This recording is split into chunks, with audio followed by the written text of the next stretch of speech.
right, everybody, welcome back to another episode of the FearCast. This is the podcast dedicated to OCD, anxiety spectrum disorders, and getting your life back. I'm your host, Kevin Foss. I'm a licensed clinician specializing in anxiety and OCD and all those things that I just previously mentioned. Thank you all for joining me for this episode. Everybody, for those of you who are new, this is a question and answer based podcast. So if you have a question, you, the listener, for me, a question to be asked to me. Anyways, you can ask me a question about OCD and anxiety. You can go over to fearcastpodcast.com. And if you have a question about OCD and anxiety, the diagnosis of them, the treatment of them, issues related to it, how to work with it, you can go over to FearCast Podcast and go to the Submit a Question link there, and you can message me. I will read it, I will consider it, and I will likely put it up in a future episode. So I have a bunch of fantastic questions for this episode, just as I do for all the other episodes. And I just want to thank everybody out there for listening. Thank you all so much for submitting questions or considering sending a question in. You are the reason that we do this podcast. You're the reason that I do this podcast, I suppose.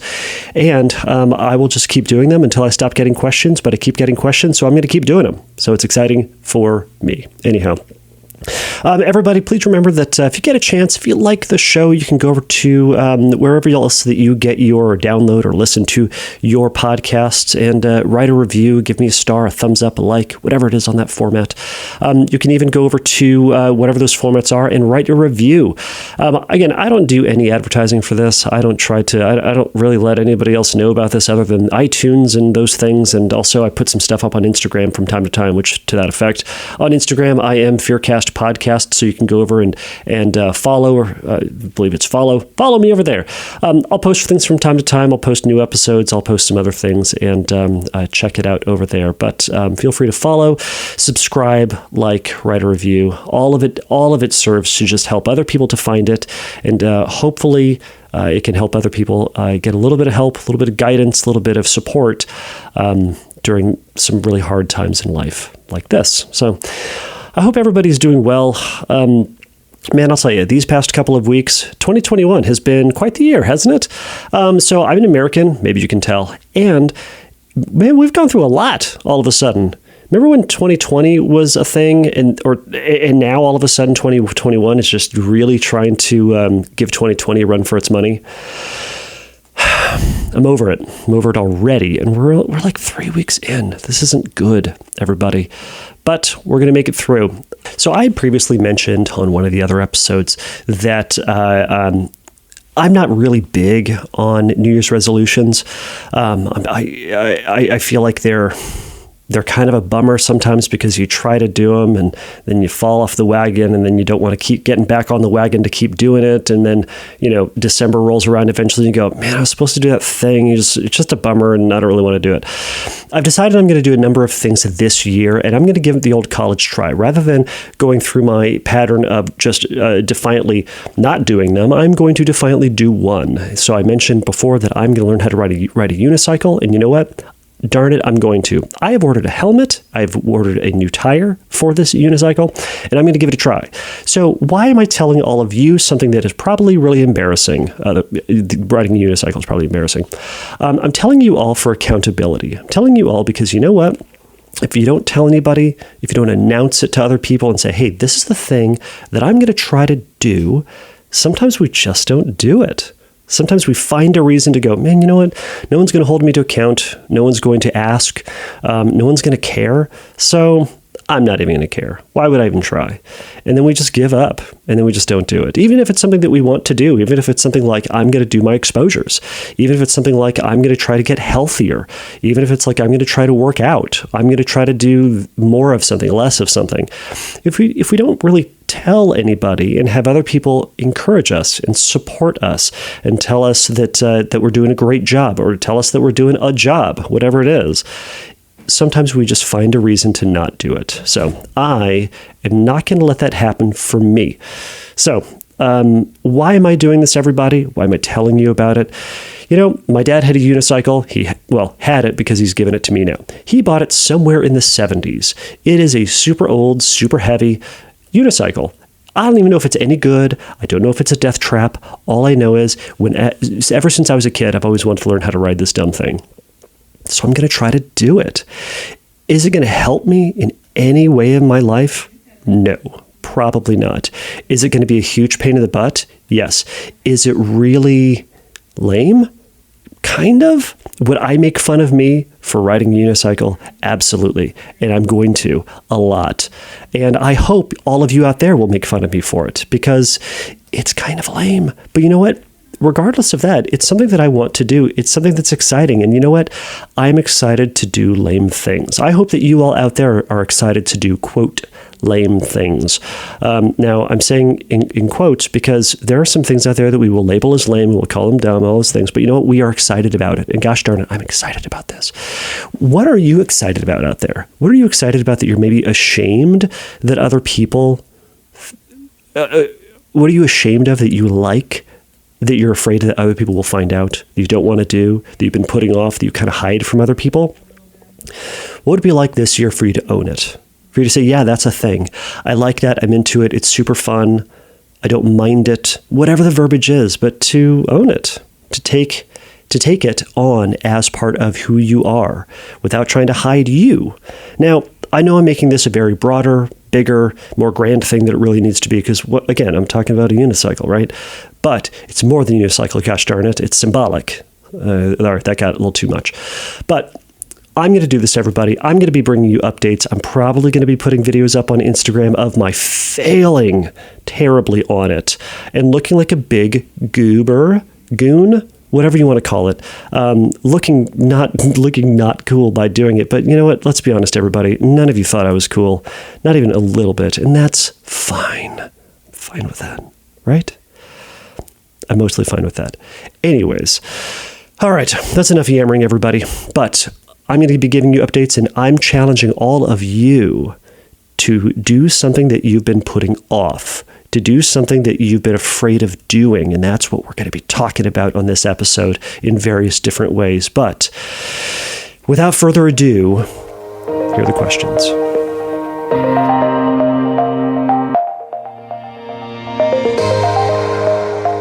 This first question comes from Mary. Mary says, my therapist of 2 years is moving on. How can I find closure with this? I consider myself in recovery and have been seeing him on a maintenance level. I'm experiencing lots of grief and my OCD symptoms are ramping up with ruminations surrounding all my scariest themes. She says parenthetically, harm, relationships, pedophilia, etc. She goes on to say, there are no other CBT therapists in my area. Any suggestions? Thank you. Mary, thank you so much for sending this in.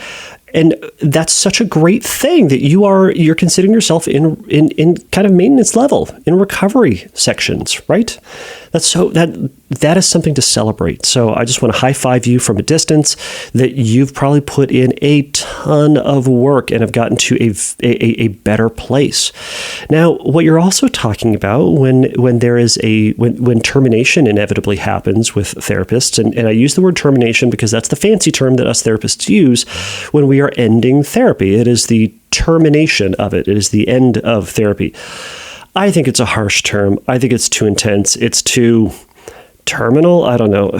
Anyways, you get the idea. It's a lot of word that does not need to be used. But sometimes at the end of therapy, some symptoms can come back. There's something comforting about having the safety net of seeing your therapist next week. Even if you see your therapist like once a month, a lot of my clients will say, it's nice just to know that I'll see you in 3 weeks. And that no matter what's crazy has happened, they go, all right, I can kind of put this off. We'll talk about it in a month with Kevin. It'll be great. Or it'll be fine. Or whatever verbiage, right? So what you're experiencing is something that does happen. You're not alone in that. Additionally, experiencing a lot of grief during this phase is also incredibly understandable. You said this has been your therapist for 2 years. And this has been your therapist that it sounds like you've made a lot of progress with. You're ending a 2-year relationship. If you think about it as you're almost ending a 2-year friendship. If you end a 2-year relationship with anybody, it's going to be hard.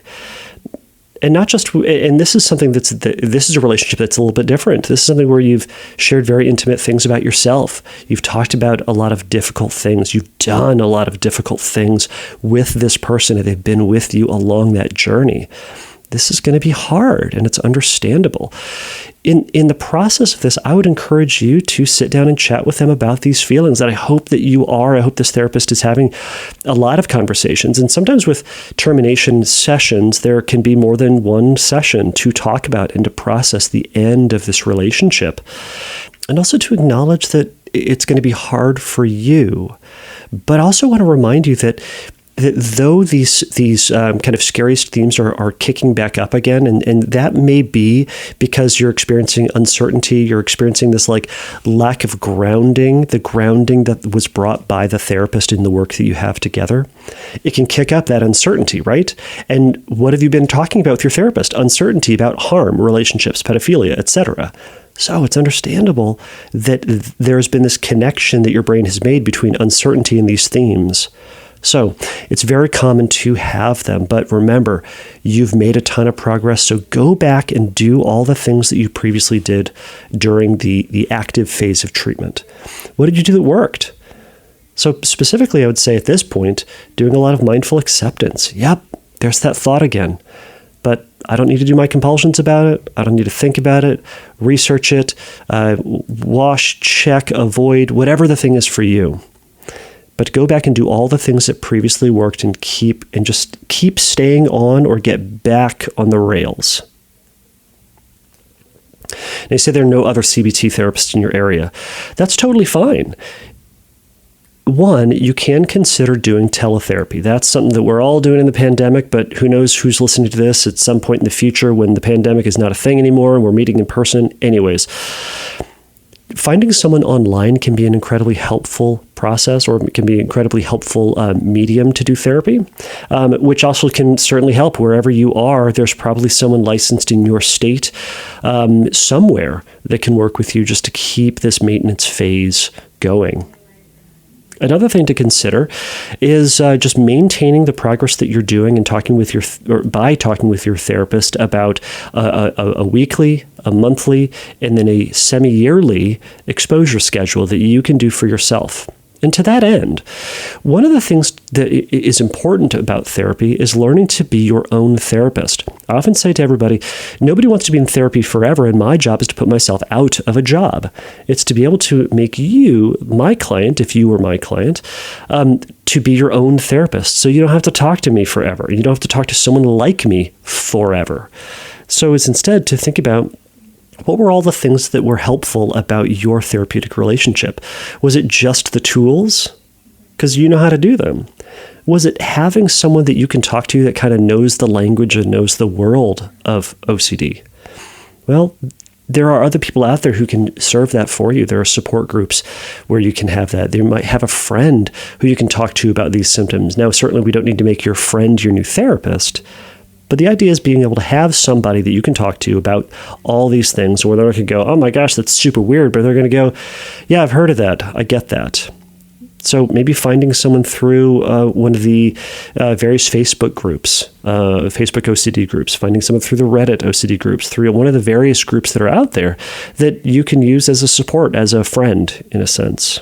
My last suggestion would be is to get back to your life. Isn't that why you got into therapy in the first place? So it's to think about, what are the things that you want to do in life? What were the things that you wanted to do that OCD was stopping you from doing? The whole reason that you got into therapy in the first place is to try to shift your attention and to really dive into those things as best you can. Though that is the life that you wanted to be living. That was why you did therapy in the first place. So shifting your attention towards those things while continuing to maintain the progress that you have done, you have made, continuing to resist compulsive behavior, compulsive rumination, internal and external compulsions, obviously, but is to say, you know what, I'm going to go do those things now, and I'm going to try my best to live my life. Is that pursuing hobbies? Is that pursuing relationships? Is that going back to school? Is that finishing school? Is that fill in the blank, right? Trying to do that and making that your focus as best you can. Taking on new hobbies even. Those would be my suggestions of things that can help you get going. But I appreciate you sending me this message. And I know it has been some time since you sent me this question. If you'd be able to send me another email, go over to fearcastpodcast.com and go back to the submit a question link.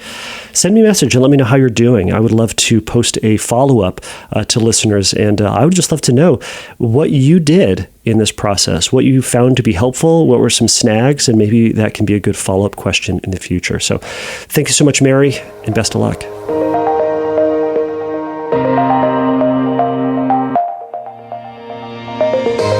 This next question comes from Worried Bee.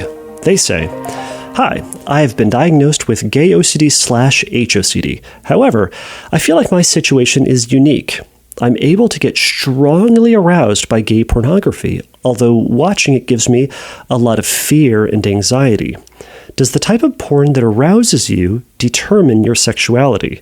This is my main struggle with my OCD."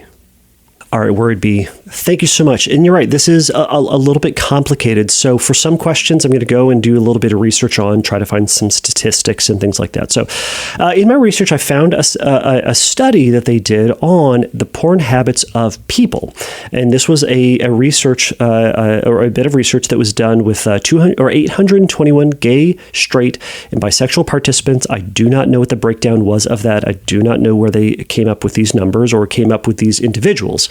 But what the study showed, which I think was pretty interesting, is that there were a large number of straight identified men who also reportedly watched gay porn.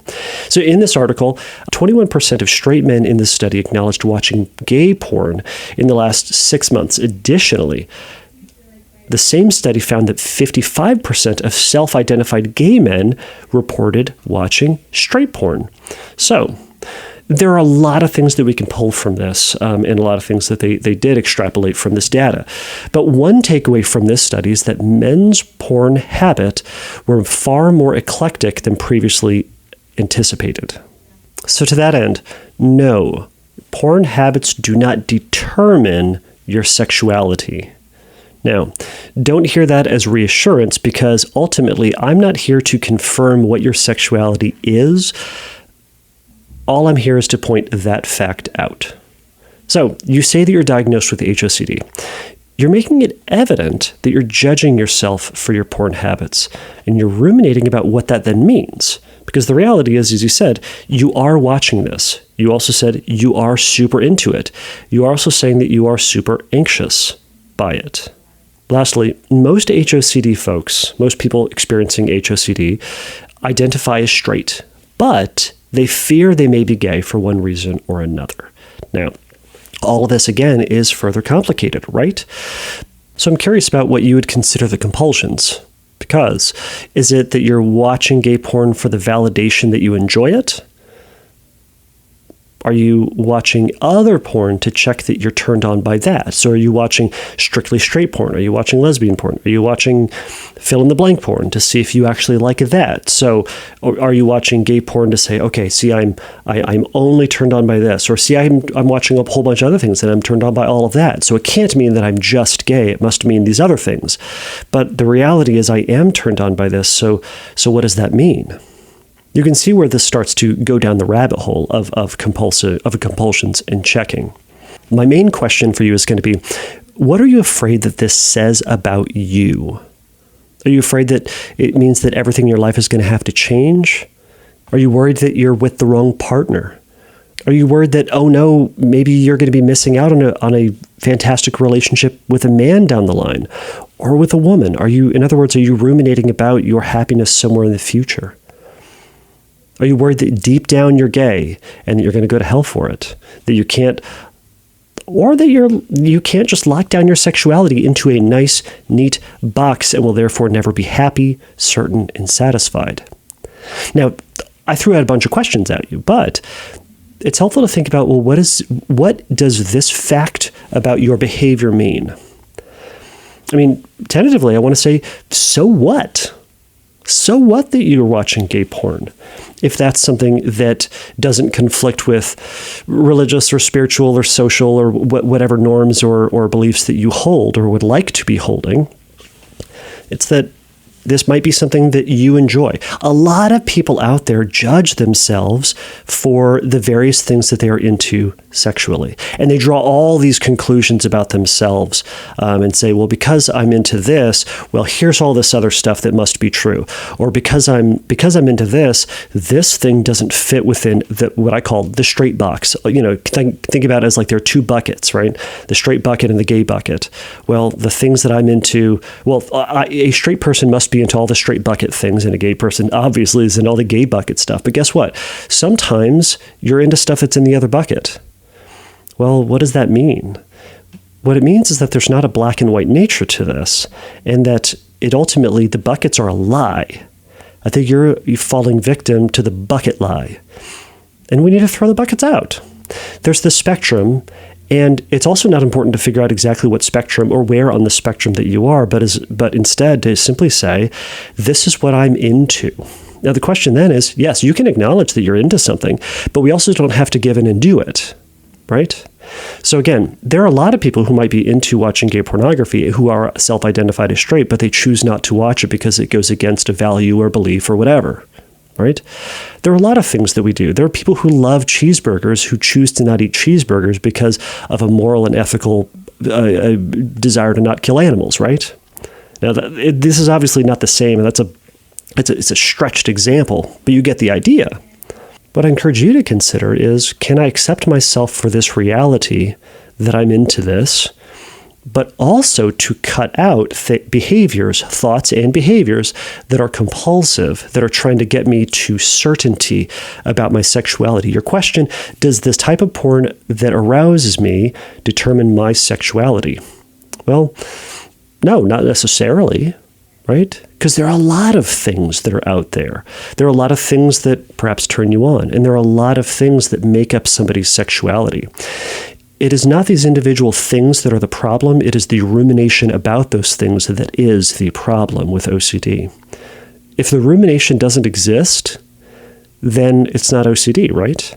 It's just simply a fact about you. You are into this, whatever the this is. And this is just outside of gay OCD, gay OCD, HOCD, sexual orientation OCD, straight OCD, whatever verbiage you want to call on this, is that there's a reality about yourself, and then there's this worry. So we're trying to cut out the active participation in the worry. So I'd encourage you to sit with that and notice what you're doing is that is a have to. I have to do X. I have to watch this. I have to not watch this. I have to watch this other thing. I have to remind myself of this. I have to hold this feeling. Those are all obligations. The have-tos are compulsions. If you're finding yourself doing that, think about what are you going to risk if you don't do that thing? And then sit with the possibility that that thing might be true. It doesn't mean that it is, but we're sitting with and accepting and tolerating that feeling. So, Worried Bee, I hope this answers your question. I answered a lot more than perhaps your question called for, but that's kind of what I do. So, again, Worried Bee, thank you so much for that question.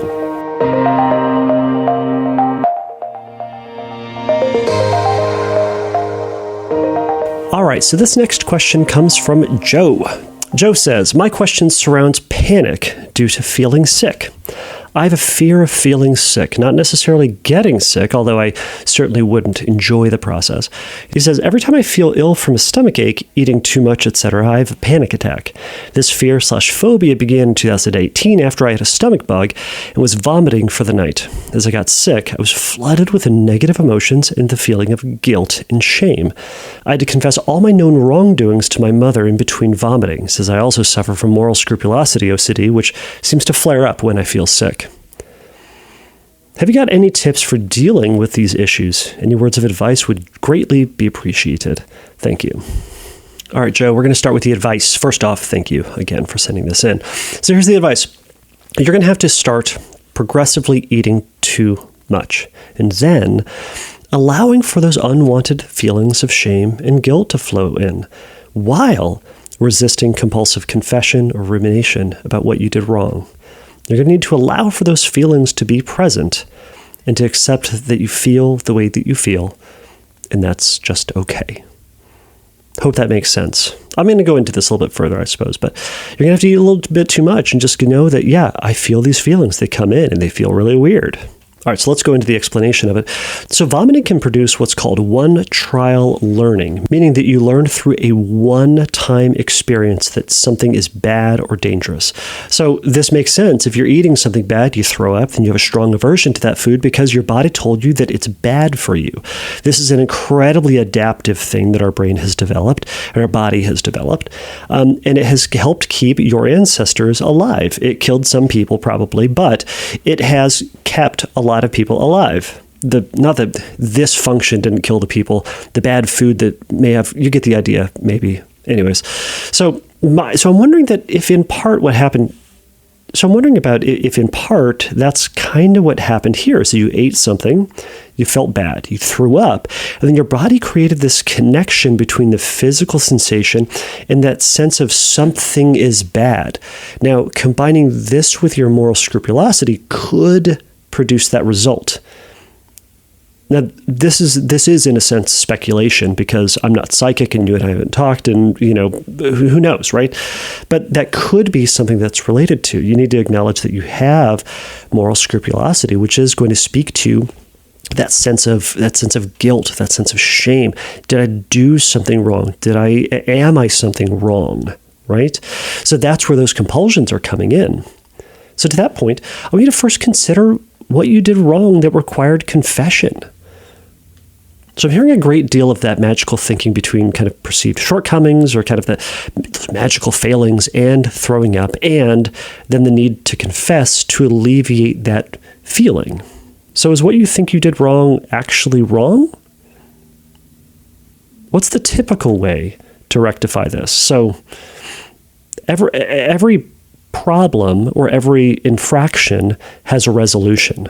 It has a thing that we can do to make it right. There's an atonement step to it. So what's the normal way that this happens? Have you done that?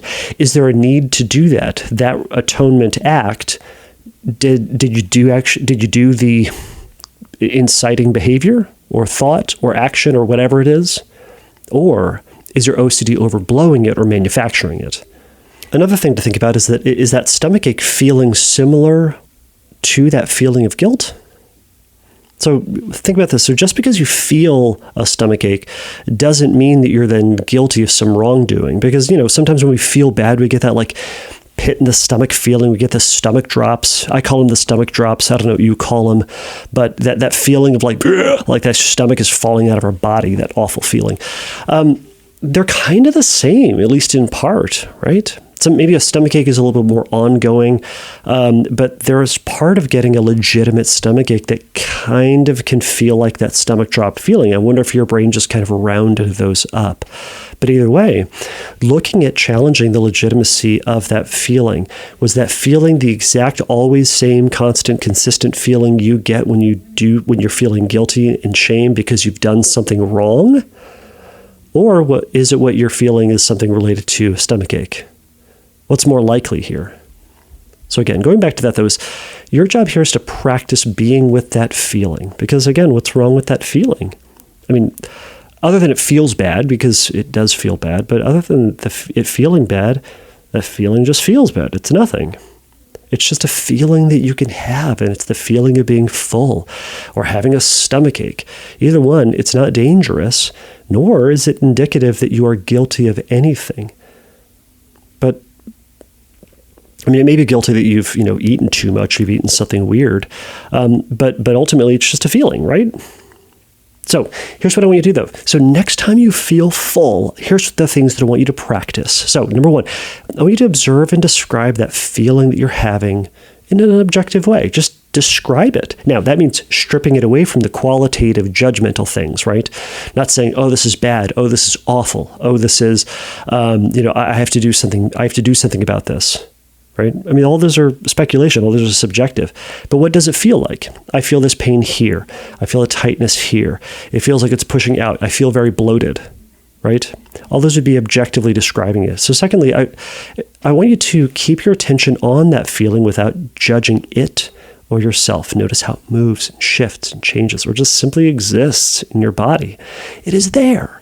And that's okay. We're just getting used to, this is a feeling, I can have this feeling because, as we have previously challenged the legitimacy of that connection between whether I did actually something bad, and we've stripped that away. Hopefully you have gotten to the point where you can say, all right, the feeling is a feeling. I didn't actually do anything bad, so therefore this feeling is nonsense, right?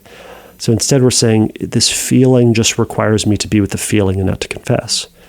Now, number 3 is I want you to resist then analyzing why you feel this way. In other words, what does it mean?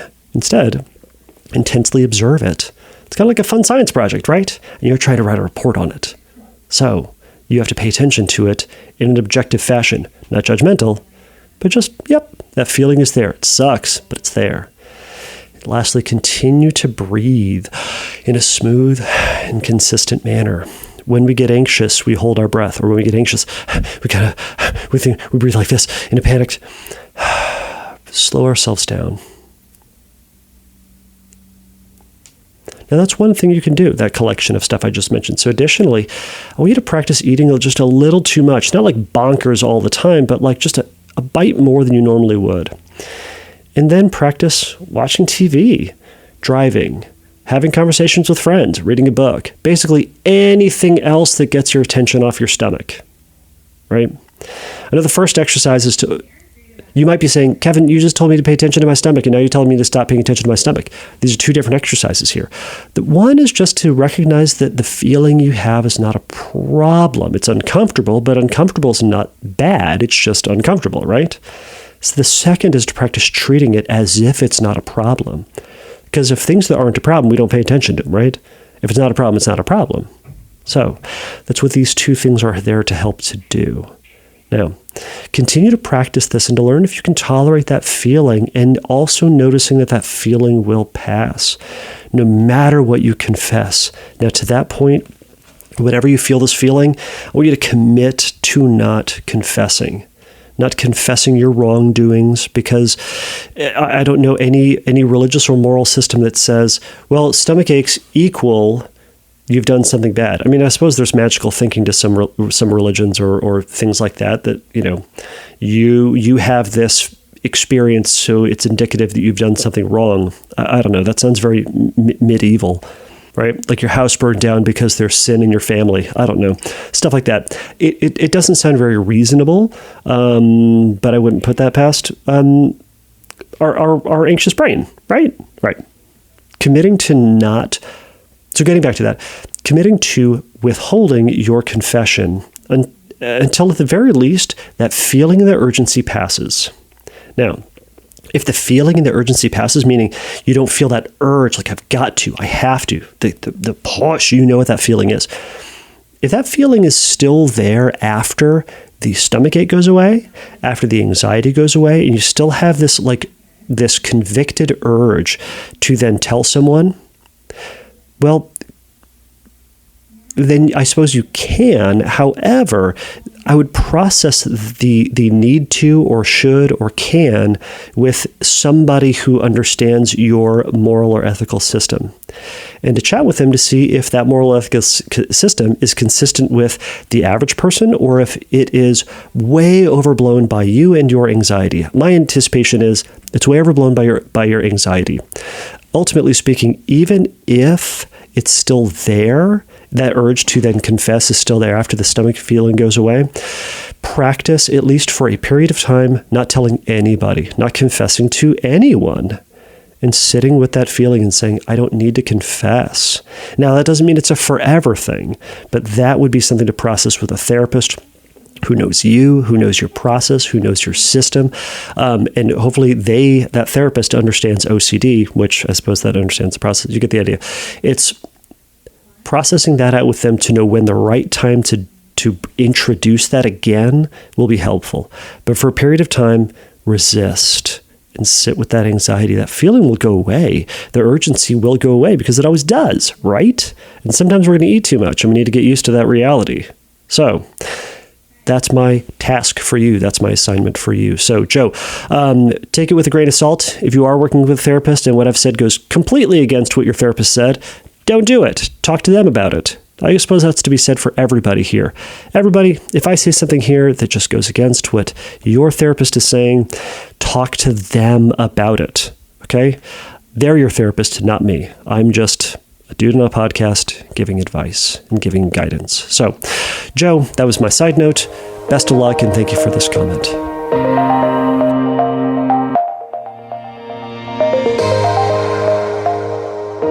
All right, so this last question comes from April. April says, is it common for OCD to answer oneself in your mind? I have what I believe to be scrupulosity, and my main affliction within that is blasphemous, intrusive thoughts.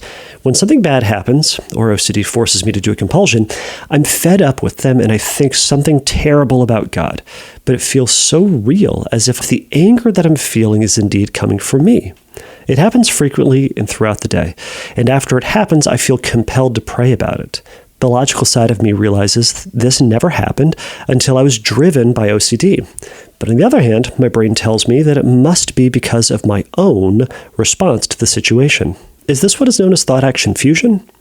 I have a very hard time discerning what is really me and what is OCD.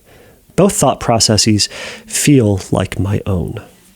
All right, so first off, April, thank you. Secondly, is that when it comes to OCD, we want to be using our logical side of our brain as much as we can. Now, you've heard me discern these two before. We have this logical side of our brain, and we have this very fear-based side of our brain, okay? OCD lives on the fear-based side, right, which is lacking logic, lacking reason, but it does have that emotional side, that feeling side, right? The problem with logic is that it is devoid of feeling, right? It is just a fact.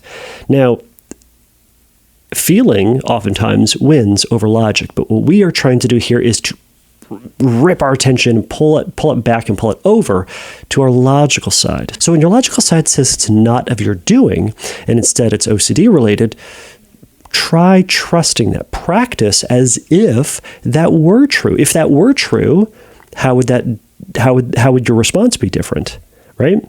If that thought that it's not of your doing and it was just OCD related were a fact, we could prove it scientifically, would you do any compulsions about it? Would you pray about it? Probably not. So practice trusting that. Now, on a small point, I want to say your OCD never forces you to do a compulsion, okay?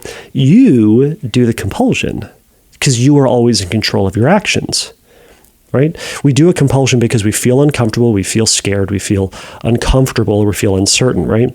So you do that compulsion to try to get yourself to feel that way again, but you always choose to do it. You can also therefore choose to not do it.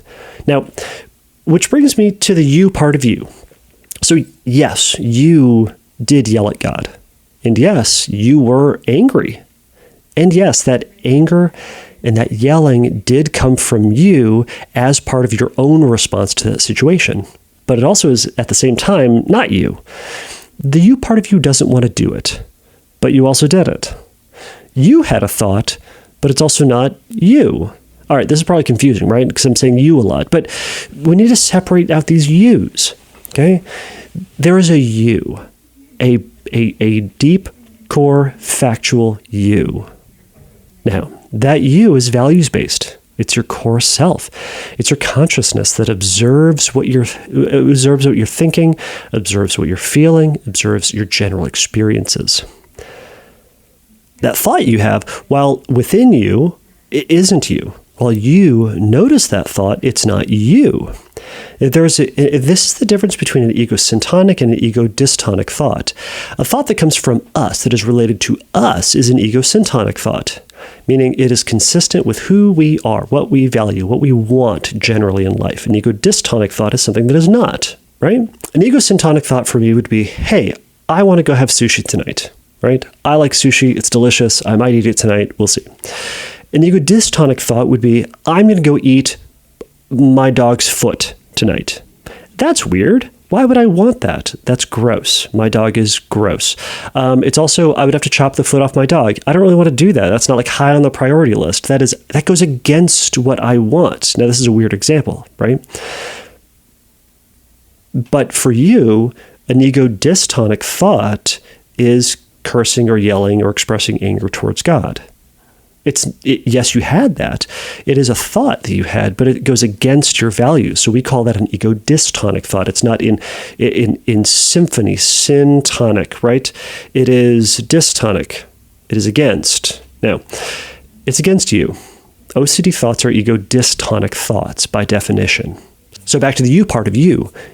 We need to separate the you that is truly core you, that is your values and desires and wants and stuff, and also the thoughts that we have, the thoughts and feelings that we have. Oftentimes they aren't us. Sometimes they're us, but not every one of them is. So you can observe it, and you can have a thought in your head, but it doesn't mean it's from the core you. All right, that might have just gotten more confusing, but so let's just get back on track. I want you to give yourself permission to be angry. These thoughts that you're having are annoying. They're maddening. They're defeating. They're sad. And they're aggravating. And you have every stinking right to be mad at them, or to be mad in general. But be mad at the thought, not you. Be mad at the presence of it, not you. They're different. So regarding those thoughts, is that from an ACT perspective, is that I want you to allow them to be there as they are, when they are, and for as long as they are, because they are there. You might have an angry thought towards God. You might have a thought that goes really against you. You said those blasphemous thoughts. Okay, that's there. We're going to let it be there. We're not going to fight it. We're not going to convince ourselves it's not there, because that would be a lie. It is there. But we can also say, it's not for me. It's just there. It's my silly example of the supermarket, right? There's food. There's a bunch of food in the supermarket. Some of the food ain't for us. It's gross. There's some gross foods they stock in a supermarket. There's not for us, and that's okay. We also don't need to be mad at the store for stocking it. We don't need to rip it off the shelf, or we don't need to pretend like it's not there, because all that's crazy stuff, right? But we walk by that gross food and we go, ugh, that's a gross food. And we keep on walking. We're not going to waste our time by yelling at the food or yelling at the store manager for stocking it. We're going to keep going to the food that we do like. My task for you then, or my encouragement for you, is instead to pay more attention to the food that are you, the ones you do like, but to accept that sometimes you're going to notice some food for thoughts. Anyways, you're going to notice some stuff that's not you, and that's okay. So your attention on that will eventually subside. It will shift towards stuff that you do like when you let yourself, right?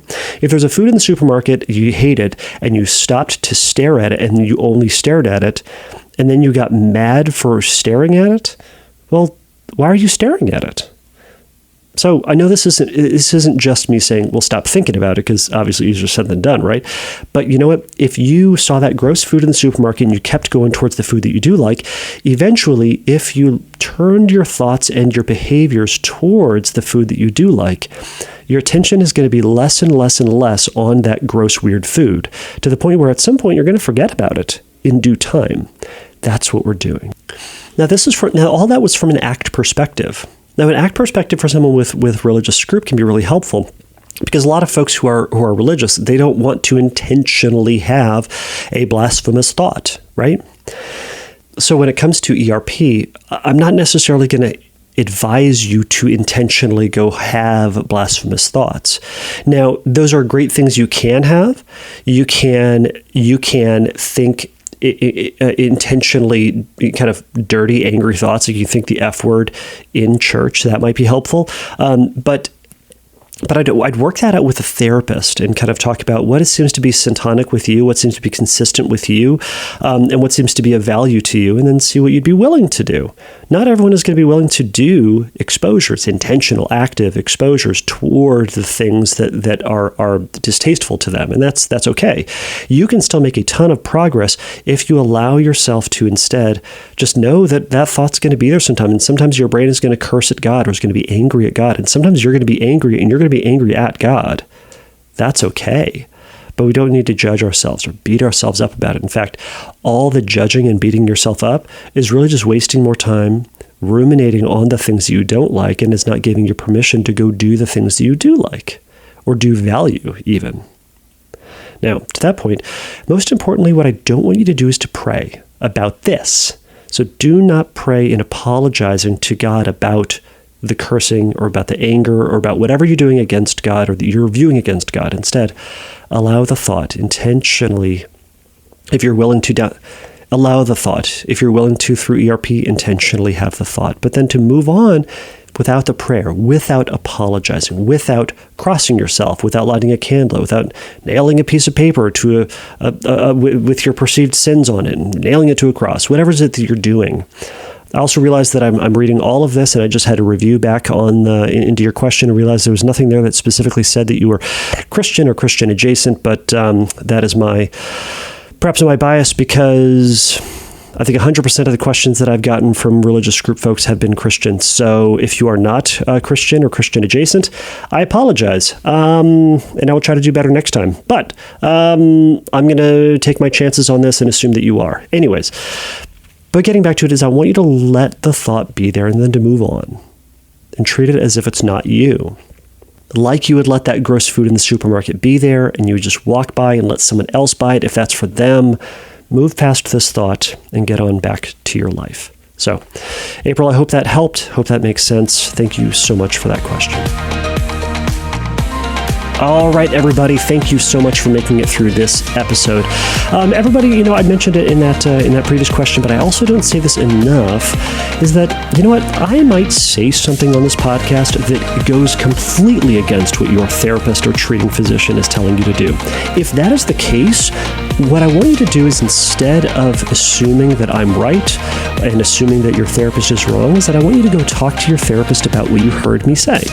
What that's going to mean is going and chatting with them about this approach, because my approach might be completely against what your therapist is advising, and your therapist's advice may be incredibly spot on for you and your particular circumstances and struggles. My advice here, my guidance here, is based solely on what I'm reading in the moment and what I'm gathering may be helpful. It doesn't mean that it's nailing it every single time, but talk with your therapist about whether or not the approaches that we're talking about here are going to be beneficial to supplement or to add into your treatment. So, and if you have any questions about the techniques that I'm doing or advising or talking about or educating on, again, talk to your therapist. To that point, if you're looking for advice or guidance on how to get started with a therapist, you can go over to FearCastPodcast.com and go over to the Find Help link. There's going to be some stuff there that might help point you in the right direction. Please remember, everybody, that the FearCast is not a substitute for psychotherapy. If you have a question, by the way, for a future episode and you would like me to answer it here on this podcast, go over to FearCastPodcast.com, go to Submit a Question link, and you can ask me a question there. And I love these questions. Thank you so much, everyone, for entrusting me with some of this and being so vulnerable and talking about this. Hopefully I can offer some advice or guidance that will be helpful, beneficial, to help move you just even an inch forward. So it may sound cheesy. I'm truly honored to be part of your process. All right, everybody, enough cheesiness and corniness for one day. Until next time, everybody, take a risk, challenge yourself, and don't take your brain too seriously. Bye.